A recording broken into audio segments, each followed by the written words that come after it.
ये कहानी है सरला की। सरला के पति रमाकांत एक प्राइवेट कंपनी में काम करते थे। उनकी 3 साल की एक बेटी थी रक्षा। छोटा सा परिवार था। आमदनी ज्यादा तो नहीं थी, लेकिन वे संतुष्ट थे, इसलिए खुश थे। एक शाम जब रमाकांत ऑफिस से आया तो देखा कि पूरे घर में अंधेरा है और सरला मोमबत्ती की रोशनी में सब्जी काट रही है। अरे, मोमबत्ती क्यों जला रखी है? मोहल्ले में बिजली तो है, सभी के यहाँ लाइटें जल रही हैं।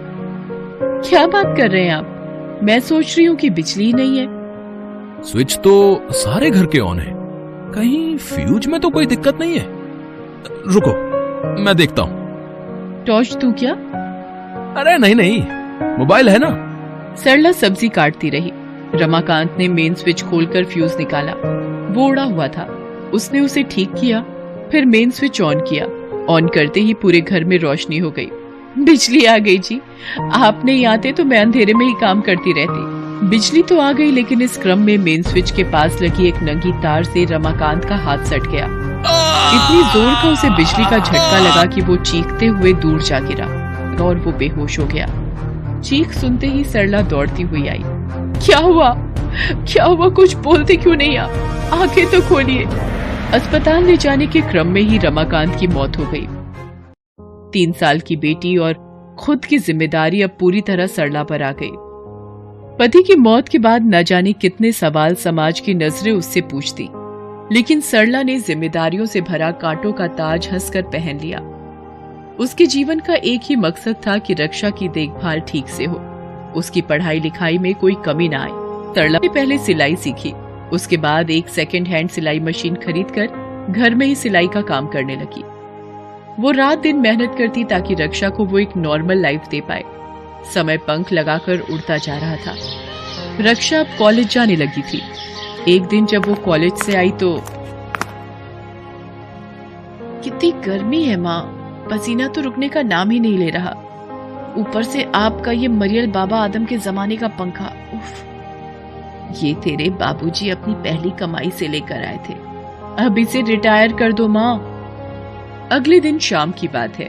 रक्षा कॉलेज से जस्ट आई ही थी और गर्मी के मारे पंखे को घूर रही थी। सरला किचन में उसके लिए शिकंजी बना रही थी, तभी दरवाजे पर किसी ने दस्तक दी। रक्षा ने दरवाजा खोला। दरवाजे पर 2-4 आदमी एक बड़ा सा कार्टून लिए खड़े थे। उनमें से एक आदमी ने पूछा, रक्षा मैडम का घर यही है?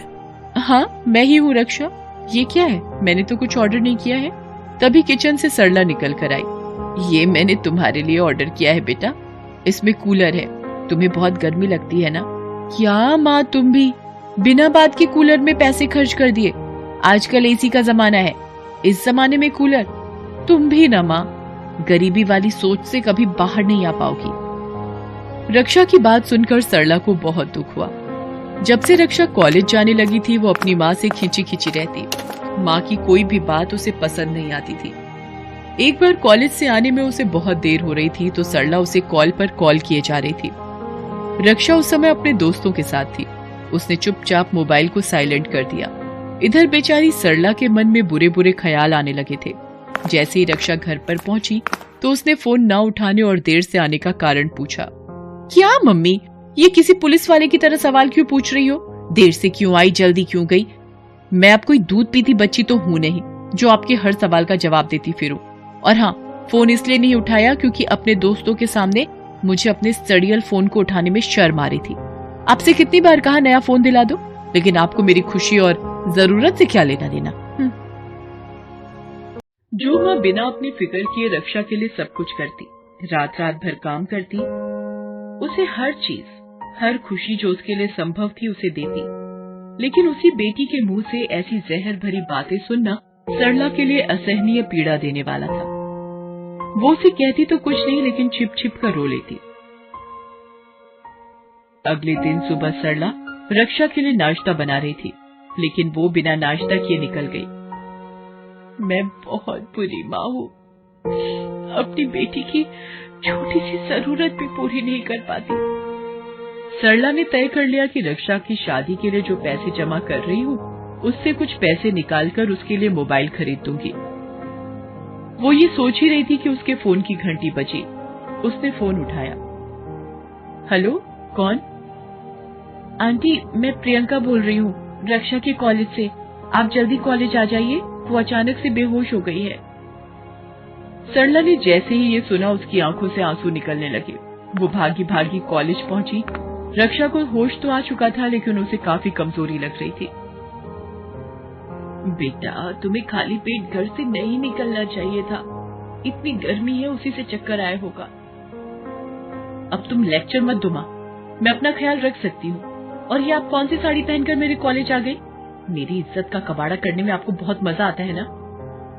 सरला बेचारी चुप रही। वो घर लौट आई, लेकिन इस घटना के बाद रक्षा अक्सर बेहोश होने लगी, कभी कॉलेज तो कभी घर।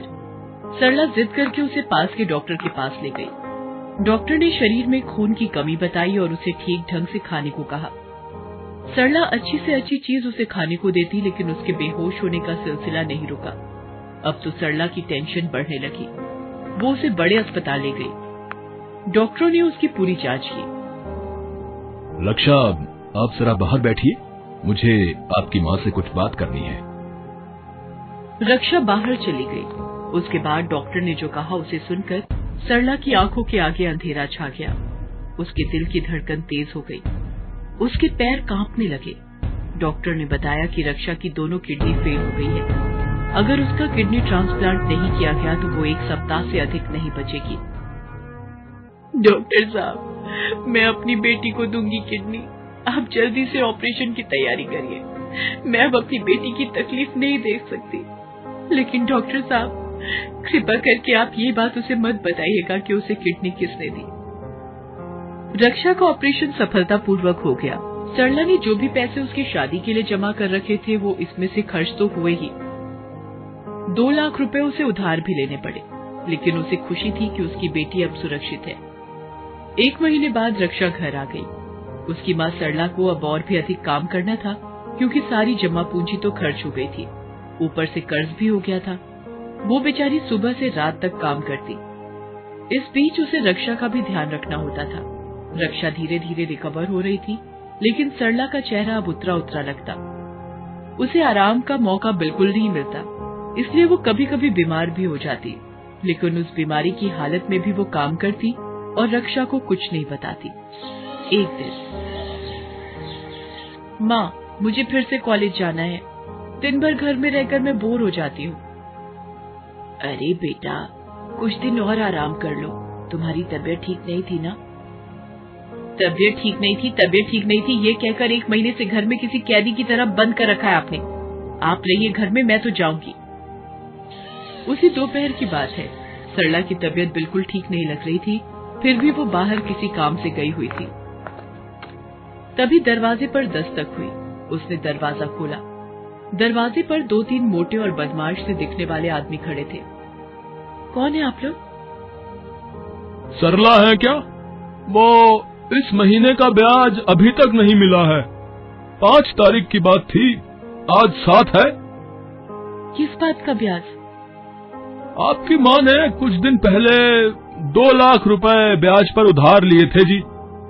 रक्षा को कुछ समझ नहीं आ रहा था कि माँ ने इतने सारे पैसे ब्याज पर क्यों लिए। उसने उन लोगों को बाद में आने को कहा। फिर वो चुपचाप खामोशी से बैठ गई और कुछ सोचने लगी। फिर वो माँ के कमरे में गई और उनके बक्से को खोला। बक्से में उसे बहुत सारे कागज मिले। उन्हीं कागजों में हॉस्पिटल के और किडनी ट्रांसप्लांट के कागज थे। अब उसे सब कुछ पता लग गया था। उसका सिर ये सब जानकर चकराने लगा। वो लगातार रोने लगी। तभी दरवाजे पर दस्तक हुई। दरवाजे पर सरला थी। उसका चेहरा मुरझाया हुआ लग रहा था। बेटा, तुम कल से कॉलेज चली जाना, लेकिन बेटा कुछ दिन तुम ऑटो रिक्शे से जाना। मैंने उससे बात कर ली है, वो हर दिन टाइम पर आ जाएगा। और ऑटो के पैसे कहाँ से आएंगे माँ? अरे, ये सब तुम क्यों सोच रही हो? तेरी माँ भी जिंदा है बेटी। माँ, क्यों छिपाई तुमने मुझसे इतनी बड़ी बात? अरे, इसमें छिपाने जैसा क्या है? ऑटो से तो कई लोग जाते हैं। ऑटो की बात नहीं माँ, मेरे ऑपरेशन की बात। आपका मुझे किडनी देने की बात, 2 लाख रुपए उधार लेने की बात। ये तुम क्या कह रही हो? माँ, प्लीज प्लीज प्लीज, आप एक्टिंग मत करो, आप बहुत बुरे एक्टर हो। मुझे माफ कर दो माँ। मैंने ना जाने तुम्हें कितनी तकलीफ दी है, कितना दर्द दिया है तुमको, और तुम सारा दर्द शिव जी की तरह पी गई। मुझे माफ कर दो माँ, मुझे माफ कर दो। ये कहकर रक्षा अपनी माँ के पैरों पर गिर पड़ी। सरला ने उसे उठाया और गले से लगा लिया। अरे मेरी बेटी, तुम यही रहो मेरे सीने से लिपट कर, जैसे बचपन में रहा करती थी। वही मेरे लिए सुकून है बेटी। बाकी जीवन में तो उतार चढ़ाव आते ही रहते हैं, लेकिन एक दिन सब ठीक हो जाता है। इस बार सब ठीक करने में मैं भी तुम्हारा साथ दूंगी माँ। इस बार तुम अकेले नहीं लड़ोगी, तुम्हारी बेटी रक्षा होगी तुम्हारे साथ हर कदम। रक्षा बदल गई थी। माँ के प्यार की अनमोल दौलत की कीमत उसे पता चल गई थी। Thanks for watching.